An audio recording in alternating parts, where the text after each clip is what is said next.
இன்னைக்கு நம்ம கம்பேர் பண்ண போற ரெண்டு பேருமே இந்த ரீட்டைல் இண்டஸ்ட்ரியோட டான்ங்க. ஒரு பக்கம் வால்மார்ட்டை வந்து ஒரு பெரிய பாய்னு சொல்லலாம். ஏன்னா இவங்க வேர்ல்டுல 10,000க்கு மேல ஸ்டோர் வச்சிருக்காங்க. அண்ட் இவங்களோட ரெவன்யூ வந்து பாத்தீங்கன்னா 600 பில்லியனுக்கு மேல இருக்கும். இன்னொரு பக்கம் காஸ்கோ வந்து ஒரு சைலண்ட் கில்லர் மாதிரி வெறும் 850 ஸ்டோருக்கு மேல தான் வச்சிருக்காங்க. இருந்தாலும் காஸ்கோட ரெவன்யூ பாத்தீங்கன்னா வால்மார்ட்ல பாதி கிட்ட இருக்கும். வருஷத்துக்கு 240 பில்லியனுக்கு மேல எடுக்கிறாங்க. இப்ப பார்த்தா வால்மார்ட் தான் ஒரு பெரிய கடை மாதிரி தெரியும்.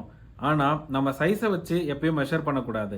பிசினஸ்ன்னு வந்துட்டா சைஸ் முக்கியம் இல்ல, ஸ்ட்ராட்டஜி தான் முக்கியம். இன்னைக்கு இந்த எபிசோட் 3ல இந்த ரெண்டு பேர்ல யாரு பிசினஸ ரொம்ப ஸ்மார்ட்டா பண்றாங்க அப்படின்றத பார்க்க போறோம். முதல்ல இந்த ரெண்டு கடைக்கும் ப்ராஃபிட் எங்க இருந்து வருதுன்னு பார்ப்போம். வால்மார்ட்டோட லாஜிக் வந்து பாத்தீங்கன்னா ரொம்ப சிம்பிள். பொருளை விற்கும், லாபம் பார்க்கும். அதாவது ஒரு சோப்பை 10 ரூபாய்க்கு வாங்கி 12 ரூபாய்க்கு வித்தாதான் வால்மார்ட்டுக்கு லாபம். அதுவே காஸ்கோட லாஜிக் வந்து பாத்தீங்கன்னா ரொம்ப டிஃபரெண்டா இருக்கும். அவங்க பொருள்ல லாபம் பார்க்க மாட்டோம்னு சொல்லிட்டாங்க. காஸ்கோல மெஜாரிட்டி ப்ராஃபிட் எங்க இருந்து வருதுன்னு தெரியுமா? நீங்க பே பண்ற மெம்பர்ஷிப் ஃபீல இருந்து தான் வருது. ஒரு சின்ன எக்ஸாம்பிள், வால்மார்ட் பொருளை விற்கலன்னா அவங்களுக்கு லாபம் வராது. ஆனா காஸ்கோவை பொறுத்த வரைக்கும் பாத்தீங்கன்னா மக்கள் கடைக்குள்ள போய் ஒரு பொருளை வாங்குறதுக்கு முன்னாடியே மெம்பர்ஷிப் ஃபீ பே பண்ணிடுறாங்க. சோ காஸ்கோ கிட்ட எப்பவுமே ப்ரெடிக்டபிள் கேஷ் இருக்கும். இது காஸ்கோக்கு ஒரு பெரிய சேஃப்டி நெட் மாதிரி. நீங்க வால்மார்ட்டுக்குள்ள போனீங்கன்னா ஒரு காட்டுக்குள்ள போற மாதிரி ஒரு ஃபீலா இருக்குங்க. ஏன்னா வால்மார்ட் அவங்க கடைக்குள்ள 1 லட்சம் பிளஸ் பொருளுக்கு மேல வச்சிருக்காங்க.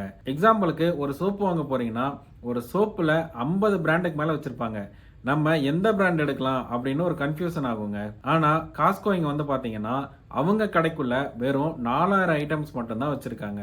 ஏன் காஸ்கோல இவ்வளவு கம்மியா வச்சிருக்காங்க? இமேஜின் பண்ணி பாருங்க. நீங்க ஒரு சப்ளையர் கிட்ட போய் 50 பிராண்ட் கெச்சப் கேட்கறதுக்கும் எனக்கு ஒரு பிராண்ட் கெச்சப்ப 50 கோடி யூனிட் கொடு அப்படின்னு கேட்கறதுக்கும் வித்தியாசம் இருக்குல்ல. காஸ்கோ பல்கா வாங்குறதுனால சப்ளையர் கிட்ட ரேட்டை நல்லா கம்மி பண்ணி வாங்க முடியுது. பிளஸ் மக்களுக்கு சாய்ஸ் கம்மியா இருக்கிறதுனால டப்புன்னு பொருளை வாங்கிட்டு போயிட்டே இருப்பாங்க. ஸ்பீடு தான் இங்க காஸ்கோவோட weapon. Walmart everyday low price அப்படின்னு சொல்லி ஒரு ஸ்ட்ராட்டஜி வச்சிருக்காங்க. ஆனா காஸ்கோக்கு ஒரு அன்ரிட்டன் ரூல் இருக்கு. அது என்ன தெரியுமா?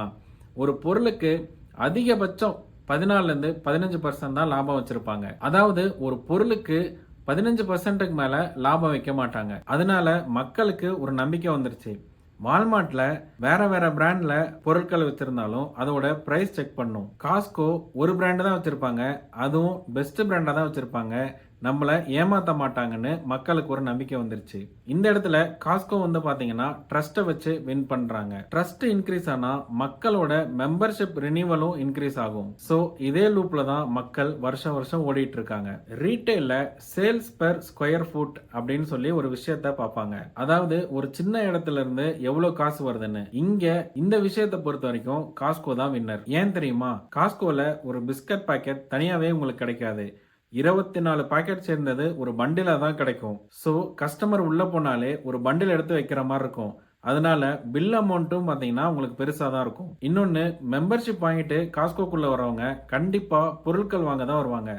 சும்மா விண்டோ ஷாப்பிங் பண்றதுக்காக வரமாட்டாங்க. அந்த ஒரு ரீசன்னாலையும் காஸ்கோட பேஸ்கெட் ஃபில் ஆயிரும். இப்போ வால்மார்ட்டுக்கு கூட்டம் அதிகம் வந்தாலும் காஸ்கோல ஒவ்வொரு பில்லும் ஹெவியா இருக்கும். இந்த எபிசோட்ல நாம இப்போ கடைசியா வேலை பார்க்குற மக்களை பத்தி பார்க்க போறோம். அதாவது காஸ்கோவோட எம்ப்ளாயிஸ் அண்ட் வால்மார்ட்டோட எம்ப்ளாயிஸ் பத்தி பார்க்க போறோம். வால்மார்ட் எப்பயுமே காஸ்ட்டை குறைக்கிறேன்னு எம்ப்ளாயிஸோட சம்பளத்தை குறைப்பாங்க. அந்த ஒரு ரீசனால ஆளுங்க வேற கடைக்கு வேலைக்கு மாறி போயிருவாங்க. ஆனா காஸ்கோட சிஇஓ ஜிம் சினேகல் என்ன சொன்னார் தெரியுமா? நல்ல சம்பளம் கொடுத்தாதான் எம்ப்ளாயி கஸ்டமரை நல்லா பார்த்துப்பாங்க. நல்ல சம்பளம் தர்றதுனால காஸ்கோ விட்டு மக்கள் அவ்வளவு சீக்கிரம் வேற கம்பெனிக்கு போறதில்ல. அந்த ஒரு ரீசன்னால ட்ரைனிங் காஸ்ட் வந்து அவங்களுக்கு கம்மியாகுது. அடிக்கடி ட்ரைனிங் தர தேவையில்லை. காஸ்கோ அவங்களோட எம்ப்ளாயிஸ அசட்டா பாக்குறாங்க. வால்மார்ட் அவங்களோட எம்ப்ளாயிஸ காஸ்டா பாக்குறாங்க. ஃபைனலா காஸ்கோ விசஸ் வால்மார்ட் அப்படின்னு பார்த்தோம்னா வால்மார்ட் ஒரு பெரிய எம்பையர். அவங்க சைஸை ஆப்டிமைஸ் பண்றாங்க. காஸ்கோ ஒரு ஸ்மார்ட் மிஷின். அவங்க ஸ்ட்ரக்சரை ஆப்டிமைஸ் பண்றாங்க. இதுல யார் வின் பண்ணாங்க அப்படின்றது முக்கியம் இல்ல. பிசினஸ்ல சர்வே ஆகணும்னா வெறும் பெருசா இருந்தா மட்டும் பத்தாது. காஸ்கோ மாதிரி ஸ்ட்ரக்சர்ல ஸ்ட்ராங்கா இருக்கணும். காஸ்கோவோட சிஸ்டம் புரிஞ்சுக்கிட்டா நம்மளோட life and business concept clear ஆகும். நெக்ஸ்ட் எபிசோட்ல காஸ்கோவோட சப்ளை செயின் மிஷன் என்ன அப்படின்றத பார்க்க போறோம். மிஸ் பண்ணிடாதீங்க. இந்த வீடியோ பிடிச்சிருந்தா மறக்காம ஒரு லைக் அண்ட் சப்ஸ்கிரைப் பண்ணுங்க.